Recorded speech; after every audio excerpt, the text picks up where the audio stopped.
La conquista del Tahuantinsuyo no se selló con los sucesos de Cajamarca. Me refiero a la captura y posterior muerte del Inca Atahualpa. No. Después de estos sucesos surgió una resistencia indígena que duró casi 40 años. Esta comenzó y terminó en el Cusco. Por eso hemos venido hasta aquí para contarles esta historia. Detrás de mí está el impresionante Valle Sagrado de los Incas. Este es el mirador de Rajchi Ayo, en Chinchero, Cusco. Y desde aquí comenzamos el programa. Soy Norma Martínez y esto sucedió en el Perú.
La captura de Atahualpa en Cajamarca en noviembre de 1532 tuvo un significado diferente para vencedores y vencidos. Para los españoles fue un milagro de Dios. Para los indios, un cataclismo. Sus dioses y el propio Hijo del Sol fueron derrotados.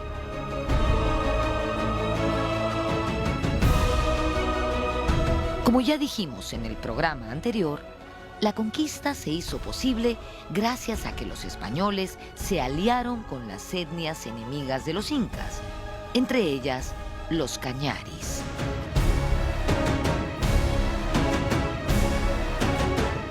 Vamos al caso de los cañaris. Los cañaris se entregan temprano y lo apoyan totalmente. Pero uno dice cañari, ay, un momentito. Los cañaris eran una suerte de guardia civil formada por Huayna Cápac. Entonces, cuando uno dice que los cañaris se pasaron al lado de Pizarro, está diciendo que se pasaron con todos los quipus, donde estaba anotada la cantidad de ropa, de alimentos, de armas, los depósitos, todo el plan estratégico, con toda la inteligencia. Y se pasaron.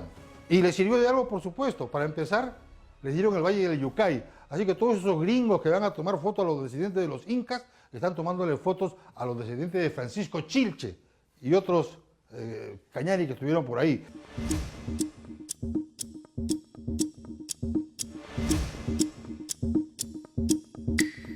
Como todos sabemos, Atahualpa le ofreció a Pizarro un cuarto lleno de oro y 2 de plata a cambio de su libertad.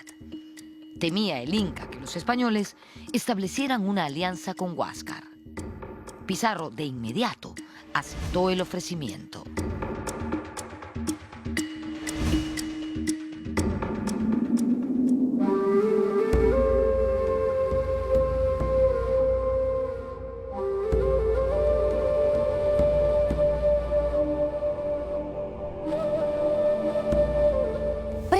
El Inca Atahualpa se procedió a recolectar su rescate. Para ello, Francisco Pizarro mandó desde Cajamarca hasta Pachacámac a su hermano, Hernando, con 25 jinetes el 5 de enero de 1533. Cuenta el cronista Miguel de Estete que cuando llegaron aquí se sorprendieron al ver esta mezquita y en ella encontraron una suerte de fosa, de cueva, donde imaginaron que estaría el oro. ¿Cuál no sería su sorpresa al descubrir que esta cueva era un lugar sucio y maloliente, donde había una talla de madera representando al dios Pachacámac? ¿Por qué estaba sucio y maloliente el lugar? porque la gente dejaba ahí ofrendas, comida, animales que evidentemente se descomponían con el paso del tiempo.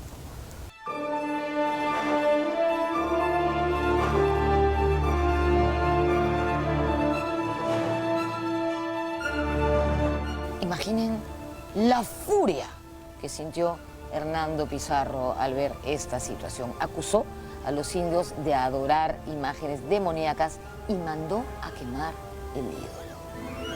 ¿Ustedes pueden, no sé, darse una idea de lo que eso significaba para los pobladores del Perú? Era más o menos para el mundo católico como que alguien mande a quemar, no sé, la imagen del Señor de los Milagros.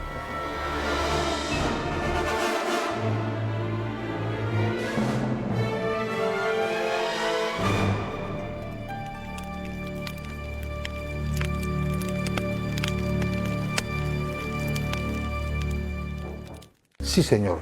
1532, Cajamarca. Atahualpa Pizarro. Atahualpa está preso, cenan cada noche juntos, ya se pusieron de acuerdo para el rescate y entonces, como ya anticipado, Atahualpa lo manda a traer al sacerdote de Pachacamac con Hernando Martínez y Lucas Martínez, por quien sé todo esto, y lo trata muy mal, lo pone cadenas y le ordena que vaya a traer todo el oro de Pachacamac inmediatamente. Y el otro pues va ahí todo afligido a cumplir, como de hecho ocurrió. Ya en la cena, Pizarro le dice a Atahualpa, por intermedio de Martinillo, el intérprete, si Pachacamac es tan poderoso, ¿no temes que te castigue? ¿Por qué me va a castigar? Por haber maltratado al sacerdote y agarrar el oro. Ah, ya. Mira, le dice el Inca, cuando mi padre Huayna Cápac enfermó, nosotros mandamos preguntar a Pachacamac y nos dijeron, sáquenlo a la intemperie. Lo hicimos y murió. Cuando mi hermano Huáscar y yo estuvimos en guerra, esos sonsos del Cusco Viejo mandaron preguntar y le dijeron pues, que Huáscar era el Inca. El Inca soy yo le gané. Y cuando tú apareciste por acá, yo mismo mandé preguntar si habría guerra entre nosotros. Pachacamac me dijo que tú serías mi prisionero. Y mira, el preso soy yo.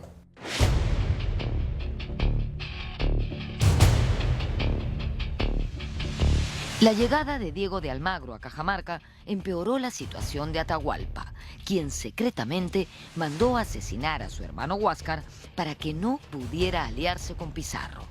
Se formaron dos bandos entre los españoles, los que estaban a favor del destierro del Inca y los que pedían su ejecución. Tras muchas vacilaciones, la corte marcial convocada por Pizarro condenó a muerte a Atahualpa, acusándolo de traición por preparar una supuesta rebelión contra los españoles. También se le acusó de incesto, de idolatría y de matar a su hermano y a los parientes de este. El Inca se bautizó y murió bajo la pena del garrote.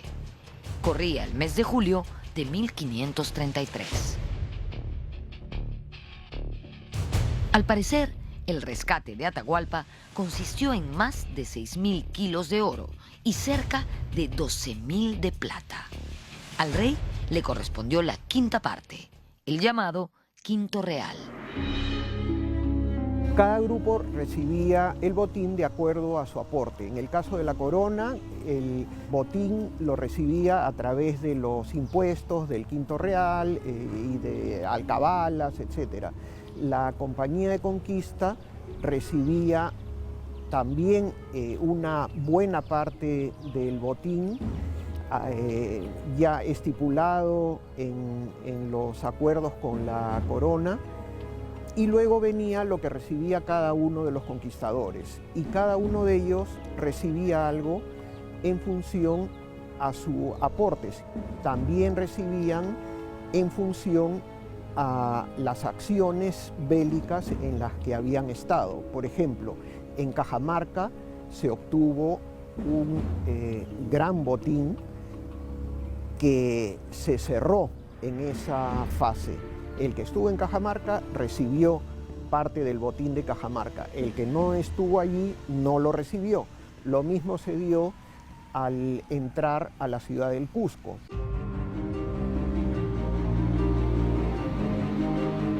Muerto Atahualpa, Francisco Pizarro partió rumbo al Cusco en agosto de 1533. El marqués gobernador buscó un inca títere entre las panacas vinculadas a Huáscar. El elegido fue Túpac Hualpa, quien moriría envenenado cuando la expedición llegó a Jauja.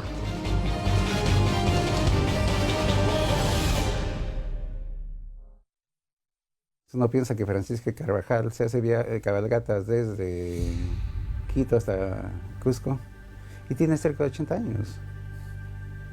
Es un vigor increíble. Pizarro está por encima de los 50 años, no son gente joven. Ahora, al mismo tiempo, es claro que sin el Cápac Ñan, sin el camino del Inca no hubiese habido conquista o no se hubiese llevado con la velocidad con que se llevó, ¿no? Es a través del Cápac Ñan que pueden entrar a Jauja, descender para Lima, ir al Cusco, poner sitio al Cusco, etcétera, ¿no? Pero son excepcionales, realmente son admirables por su temple.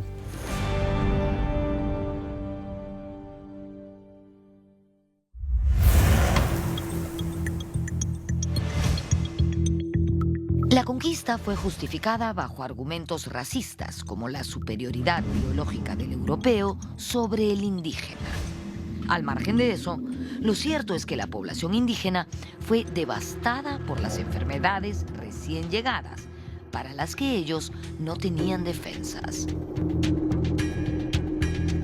Luego de la muerte de Túpac Hualpa, Pizarro nombró como inca títere a Manco Inca Yupanqui, quien era un joven hijo de Huayna Cápac. Manco Inca estaba convencido de que los españoles eran dioses que venían a hacer justicia contra los abusos de Atahualpa.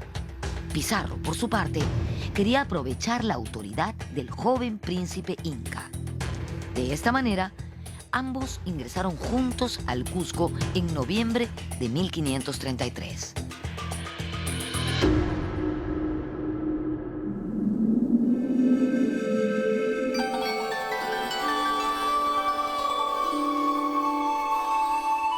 El Cusco era una ciudad de una belleza incomparable. El cronista español Sancho de la Hoz escribió: «La ciudad del Cusco es tan grande y hermosa que sería digna de verse en España, toda llena de palacios de señores, porque en ella no vive gente pobre».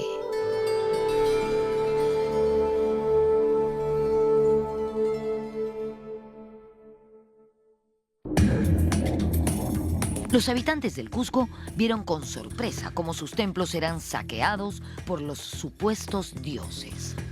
Pizarro hizo la fundación española del Cusco en marzo de 1534. Al mes siguiente, fundó en Jauja la capital de la gobernación de Castilla. Sin embargo, luego decidió trasladarla a Lima.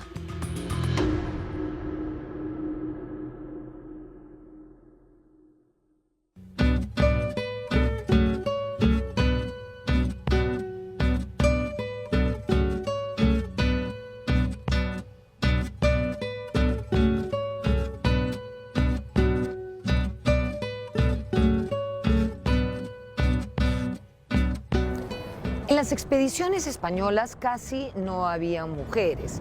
Por eso, los conquistadores entablaron relaciones sexuales con mujeres andinas, muchas veces de forma violenta. Fruto de esas relaciones nacerían los mestizos. Mestizos nacieron de la soldadesca y también de la plana mayor. Por ejemplo, Francisco Pizarro se casó con una princesa inca y tuvo 3 hijos. En esta casa de la esquina vivió un célebre mestizo, pero esa historia se las voy a contar dentro.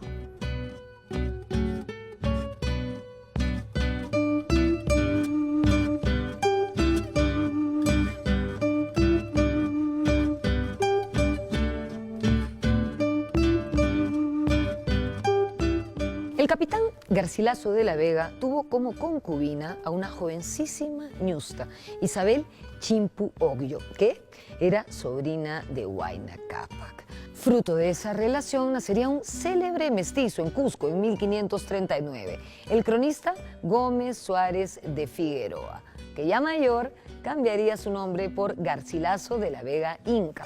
Como saben, él fue el autor de los comentarios reales de los incas. Hoy, esta casa funciona como un museo. Y les quiero contar un dato que me ha llamado muchísimo la atención. Es el primer museo en el Perú que ofrece visitas guiadas en quechua.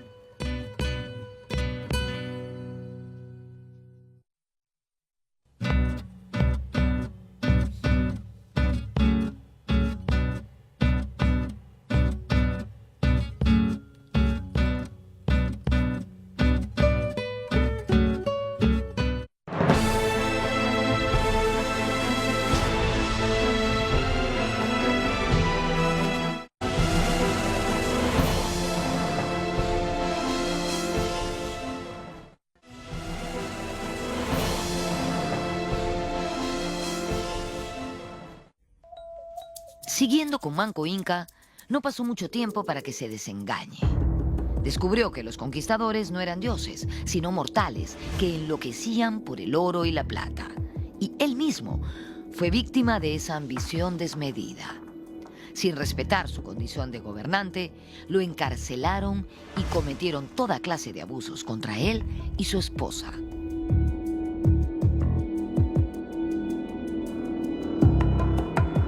Se da el hecho de que los españoles fuerzan, asaltan sexualmente, y yo diría que en términos actuales sería violan a una coya, a una mujer importante de la élite.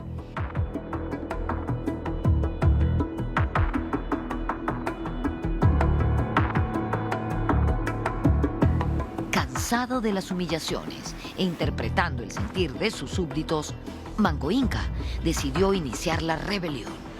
Con el pretexto de traer estatuas de oro macizo que estaban en Lares, obtuvo un permiso de Hernando Pizarro, quien era el teniente gobernador del Cusco. Parece mentira que Hernando cayera en la trampa, pero así ocurrió. De esa manera, Manco Inca pudo escapar de la ciudad e iniciar el levantamiento.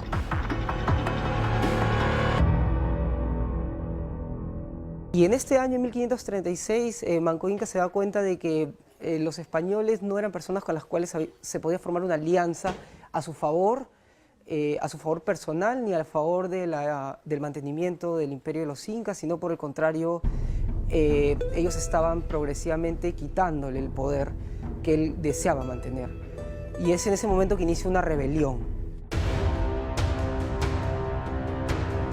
En esta primera ofensiva, Manco Inca actuó en conjunto con el sumo sacerdote, el Vilac Humo, y dispuso ataques simultáneos al Cusco y Lima.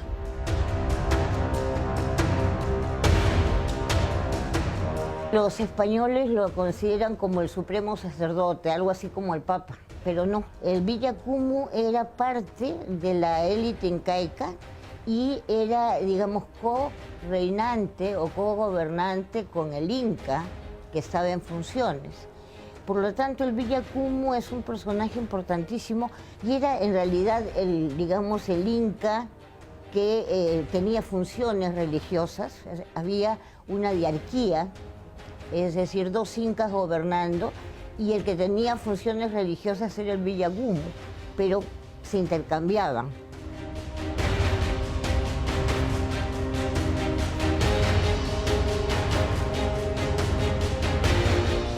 Entre abril y marzo de 1536, el Cusco amaneció cercado por miles de guerreros incas.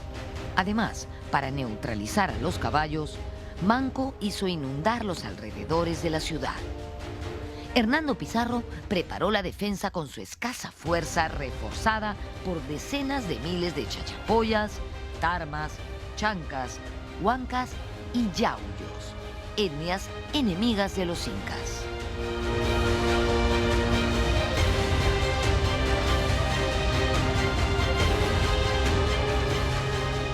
Las tropas de Manco Inca llegaron hasta el centro del Cusco, hasta su plaza principal, y comenzaron a prender fuego a los techos de viviendas y edificaciones, techos que estaban construidos de ichu. Por lo tanto, el fuego se propagó rápidamente, poniendo en aprietos a la reducida tropa hispana liderada por Hernando Pizarro. Fue tal el caos, la desesperación, el pánico que los españoles contaron que el mismísimo apóstol Santiago bajó espada en mano para ultimar rebeldes y que la Virgen María en persona comenzó a apagar los techos y a arrojar cenizas sobre los soldados de Manco Inca.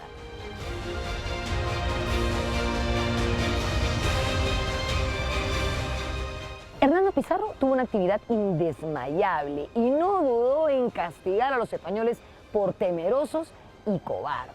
Al final, estos resistieron el cerco de la ciudad del Cusco, apoyados por miles de guerreros indios que eran enemigos de Manco Inca y que los españoles utilizaron como su fuerza de choque.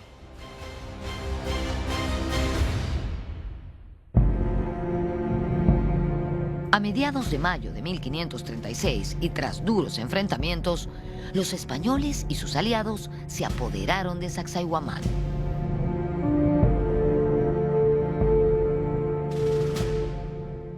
Los enfrentamientos entre los españoles y las tropas de Manco Inca fueron muy reñidos. De hecho, en ellos murió Juan Pizarro de una pedrada en la cabeza que lo mató el hermano menor de Francisco Pizarro. Al final, a las tropas de Manco Inca se les complicó muchísimo la situación porque se fueron quedando sin víveres. Una de las torres de Sacsayhuamán estaba siendo defendida por un legendario guerrero inca que usaba un casco de metal que le había arrebatado a los españoles y blandía diestramente su porra. Él fue llamado Cahuide. Este valiente orejón cusqueño pasó a la posteridad porque cuando los españoles estaban decididos a tomar la torre en la que él se encontraba, él decidió no rendirse y se suicidó. Lanzó su porra al aire, se envolvió en su manto y se arrojó desde estas alturas. Un momento épico en la resistencia inca.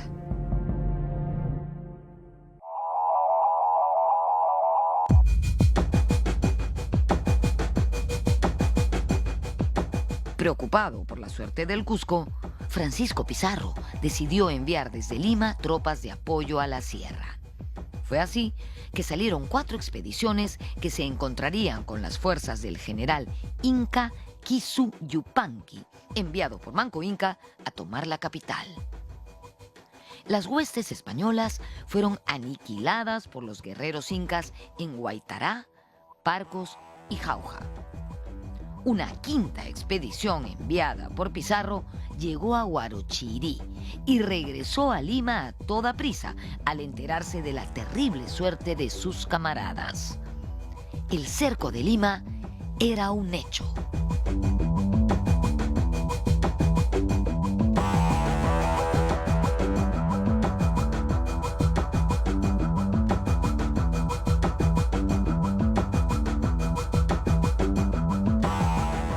Manco Inca dispuso que su bravo general Titu Yupanqui, también conocido como Quisu Yupanqui, comandase el cerco de la ciudad de Lima. Yupanqui estableció su cuartel general en las faldas del Cerro San Cristóbal y colocó a sus tropas en distintos puntos del valle, todos cercanos al río. De esta manera emprendió el cerco de la entonces pequeña ciudad, mientras él, desde la cima del cerro, lo observaba todo.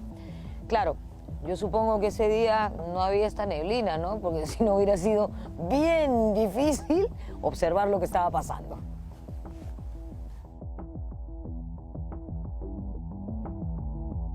Corría el mes de agosto de 1536 y Lima estaba amenazada por cerca de 25.000 guerreros incas, distribuidos en 3 grandes grupos.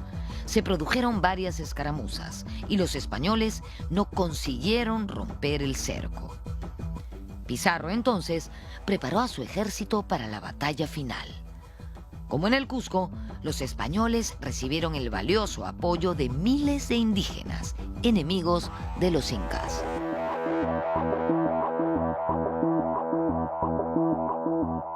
Los eventos finales se dan justamente cuando los españoles llegan a tomar el Cerro San Cristóbal, donde estaban, si se quiere, replegados los representantes del dominio incaico, porque no hay que olvidar que en el cerco de Lima, actuaron incas, grupos étnicos de la región que apoyaban a los incas, pero también al lado de los españoles estaban los huancas, que apoyaron más bien a los españoles por una razón básica, que era el parentesco de Pizarro con una importante mujer de la élite de los huancas.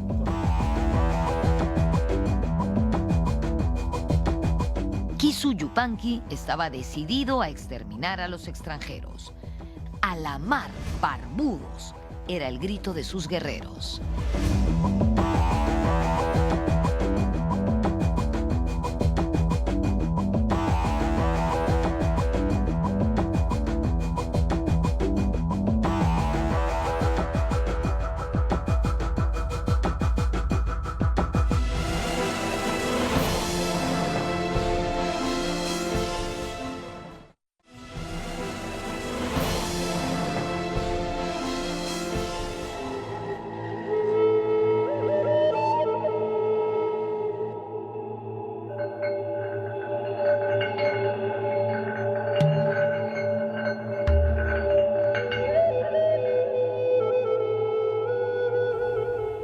La ciudad estaba casi desierta cuando llegaron los indios desde el Rímac, que en ese entonces se llamaba Barrio de Santana.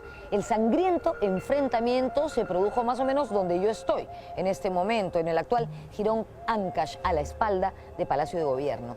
Cuentan las crónicas que Titu Yupanqui luchaba desde su litera y en pleno combate fue alcanzado por una lanza que le atravesó el pecho. Cuentan las crónicas también que, muerto Titu Yupanqui, los indios comenzaron a retirarse. Se puede discrepar de eso, pero lo cierto es que Titu Yupanqui murió y que el cerco de Lima fracasó principalmente debido a los refuerzos de indios que recibió Pizarro de diversas partes, pero sobre todo de Huaylas.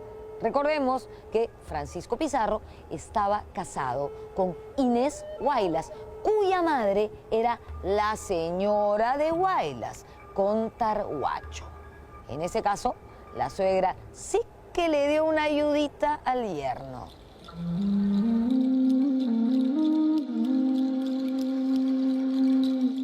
Con su jefe muerto, los guerreros incas sobrevivientes emprendieron el retorno a sus comunidades de origen.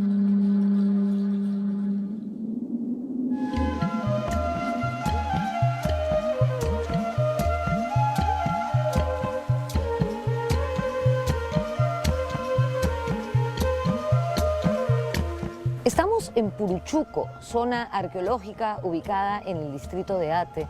Aquí quedaba un palacio inca ocupado por el curaca de esta zona y su familia. Pero no hemos venido hasta aquí para contarles eso, sino para contarles que en este lugar ocurrió un hallazgo arqueológico importantísimo. Se trata de un cementerio inca donde hay restos de soldados incas que perecieron en el enfrentamiento entre las tropas rebeldes y las huestes españolas.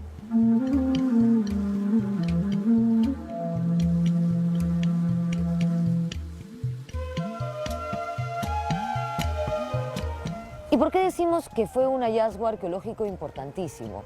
Porque estos fueron los primeros y únicos restos de soldados incas muertos en la Guerra de la Conquista que se han encontrado hasta el momento. Son cráneos de muchachitos entre 18 y 22 años que tienen perforaciones de proyectiles de armas de fuego españolas.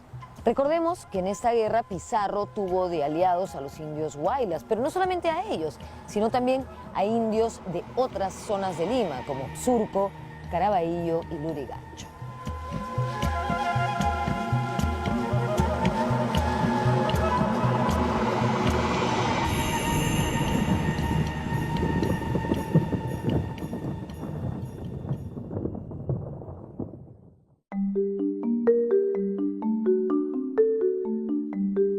Tras la victoria, Pizarro respiró aliviado, más aún cuando empezaron a llegar al Perú refuerzos de otras partes del continente.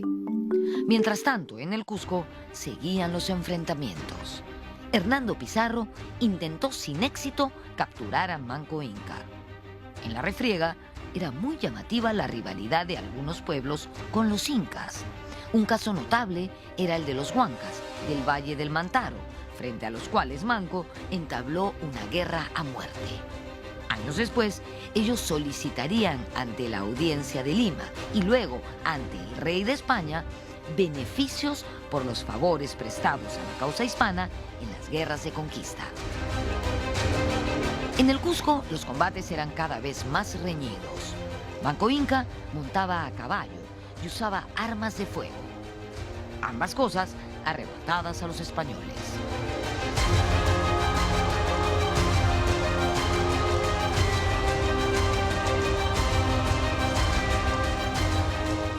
Después de levantar el cerco de la ciudad del Cusco, Manco Inca se retiró a Yucay y posteriormente llegó hasta aquí, a la fortaleza de Ollantaytambo. Los españoles decidieron ir a su encuentro y capturarlo, y para ello organizaron una gran fuerza militar. Esta expedición estuvo a cargo de los hermanos Hernando y Gonzalo Pizarro.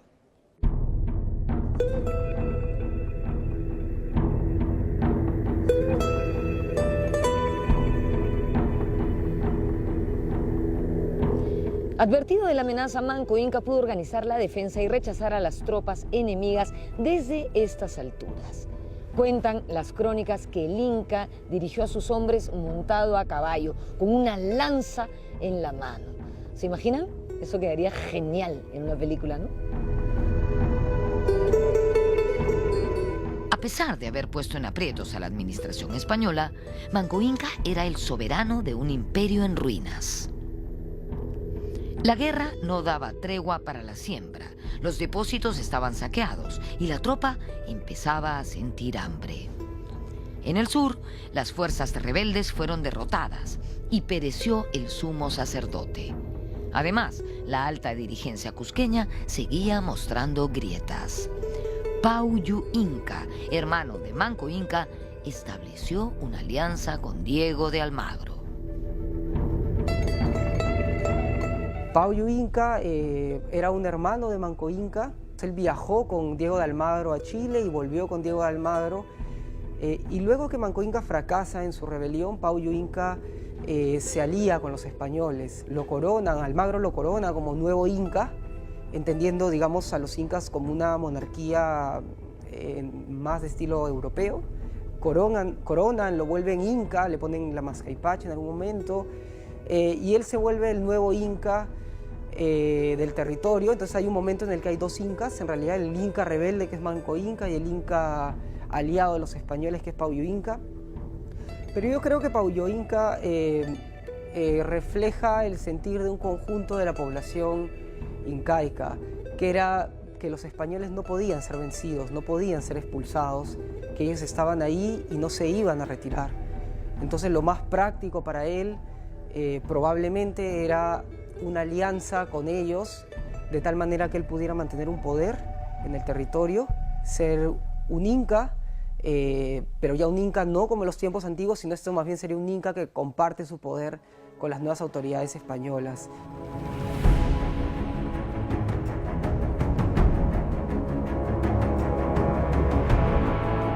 Almagro, que regresaba de su fracasada expedición a Chile, venía dispuesto a enfrentarse a los Pizarro. Su primera acción fue apoderarse del Cusco y tomar prisioneros a Hernando y Gonzalo Pizarro. Manco Inca no tuvo más remedio que licenciar a gran parte de sus exhaustas tropas y retirarse a Vilcabamba. Vilcabamba se ubica en la ceja de selva, al noreste del Cusco, entre los ríos Urubamba y Arequipa. Desde allí, Manco Inca continuó la resistencia.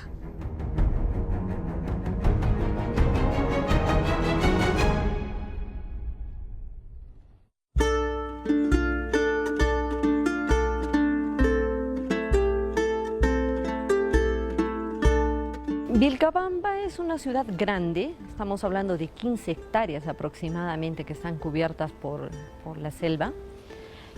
Tiene sectores donde hay una especie de plaza, unas habitaciones grandes conocidas como callancas, también hay otros adoratorios, el sector de Tendipampa, las estructuras dobles, hay canchas, hay viviendas.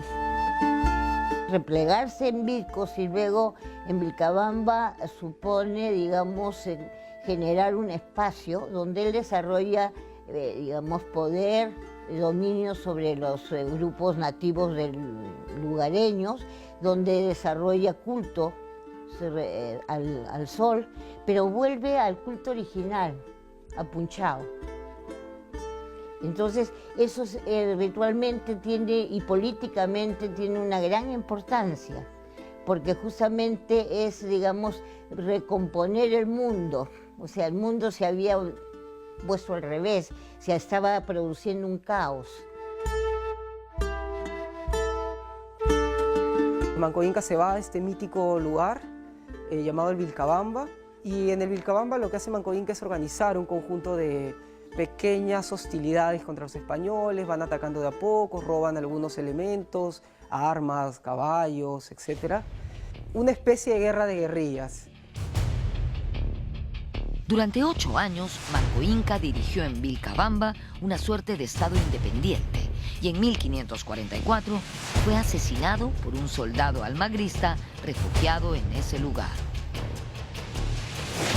Se convirtió desde el principio en refugio de, digamos, gente que podríamos llamar marginal, que por una u otra razón quiere retirarse por escapar de la autoridad, por hacerse de un pasado que le resulte provechoso, por beneficios directos, etc. Y tenemos allí a mestizos y a españoles que están refugiados en Vilcabamba.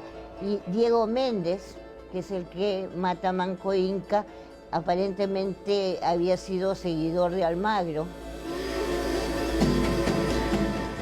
Existen dos versiones, las más conocidas, ¿no? Que uno fue acuchillado por detrás por un grupo de españoles que se refugiaron después del conflicto que hubo entre los pizarristas y los almagristas. Y otro es que fue golpeado por estos mismos en la sien, ¿no? Tenían una especie de juego con bolos y lo golpearon en la sien.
La trágica muerte de Manco Inca significó un duro golpe para la lucha de reconquista, que nunca más logró la dimensión alcanzada entre los años 1536 y 1538. De inmediato asumió el gobierno una regencia, hasta que los hijos del Inca fallecido fuesen mayores de edad. De esta manera, quien se convirtió en el segundo Inca de Vilcabamba fue Sayri Tupac, hijo de Manco Inca, quien en 1558 decidió subordinarse a la autoridad del rey de España. Viajó a Lima y hasta recibió encomiendas y honores.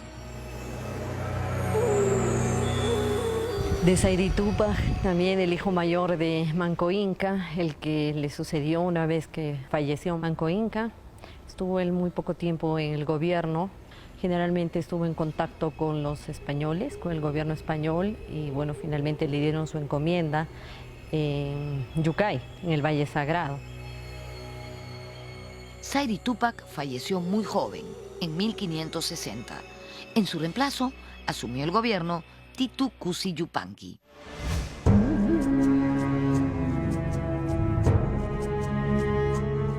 Ese inca mantuvo la beligerancia contra los españoles y sembró el pánico entre los mercaderes.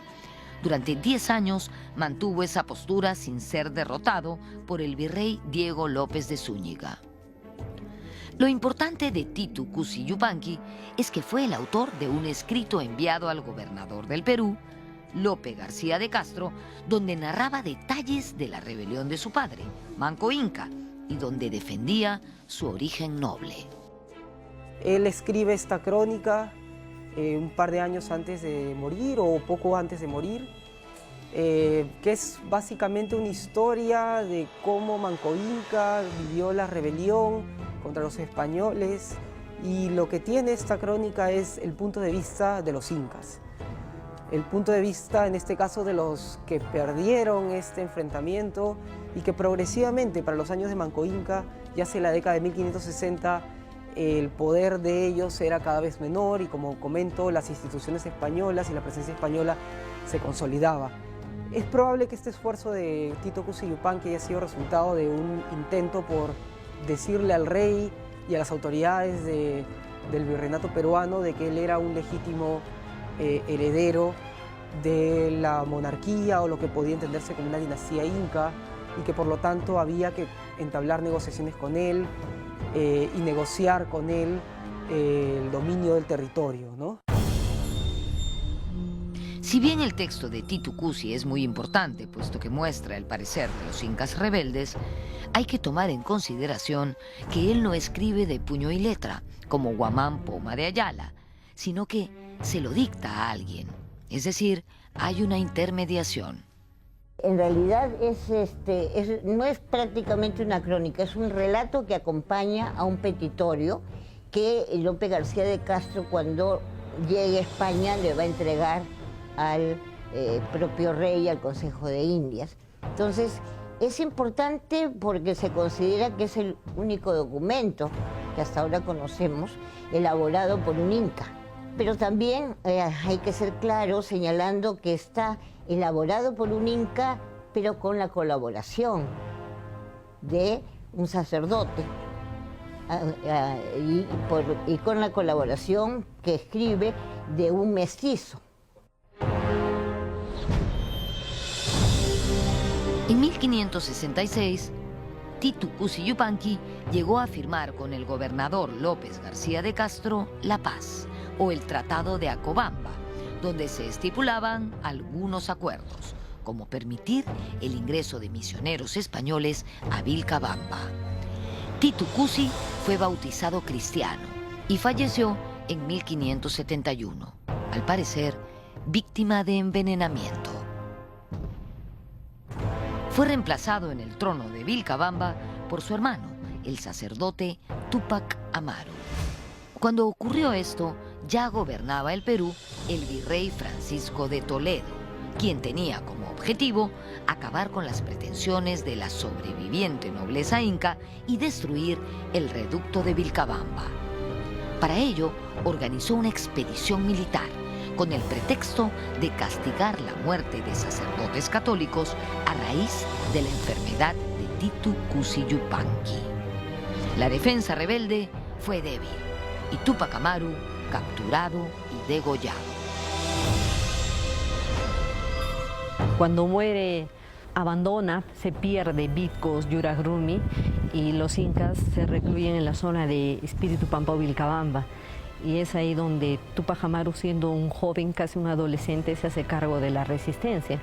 Él estuvo menos de un año, que el virrey Toledo ordena el ingreso a la zona de Vilcabamba, a la ciudad de Vilcabamba, y esta es abandonada, quemada, y escapan los líderes, ¿no? Dentro de ellos Túpac Amaru.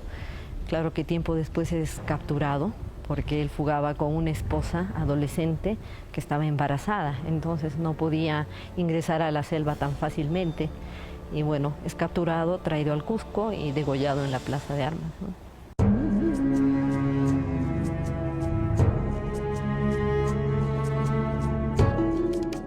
Túpac Amaru fue capturado y conducido hasta el Cusco, hasta esta plaza, descalzo, encadenado con una cadena de oro. Él se negó a hablar con el virrey de Toledo por considerarlo un yanacona, es decir, un sirviente del rey de España. Fue condenado a muerte por traición a la corona española. Finalmente fue ejecutado aquí, fue decapitado en septiembre de 1572. Eso sí, el Inca afrontó serenamente su fatal destino.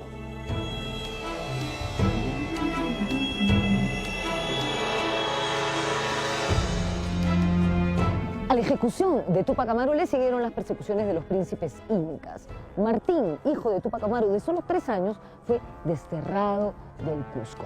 Solo quedó como única descendiente del Inca una mujer, que fue antepasado de Túpac Amaru II, José Gabriel Condorcanqui, quien también se rebeló y que fue condenado a muerte en esta misma plaza en 1781.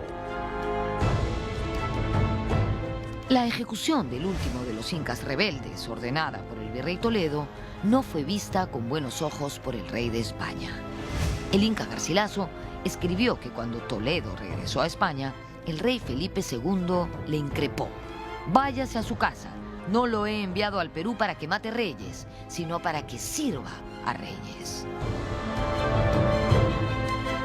La ejecución de Túpac Amaru significaba que si se había hecho de manera inconsulta, como aparentemente fue, en realidad no estaba en las instrucciones que se le dieron a Toledo.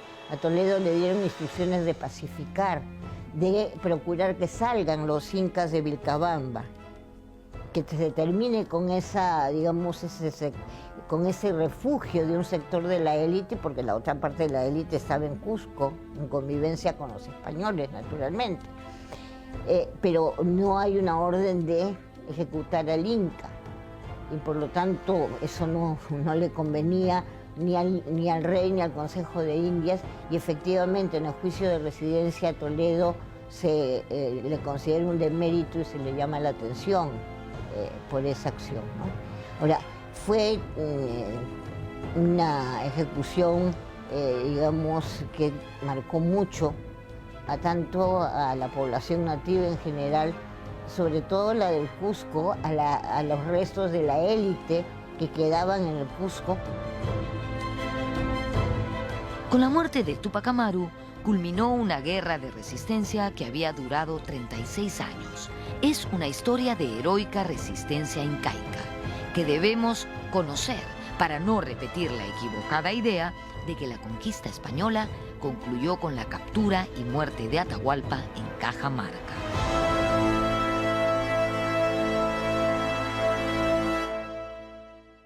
Después de la muerte de Túpac Amaru, ocurrida aquí en el Cusco, se empezó a difundir un mito en los Andes y ha entrado el siglo XVII, el mito de Incarri. Incarri, hijo del sol, fundador del Cusco y creador de todas las cosas que existen en el mundo.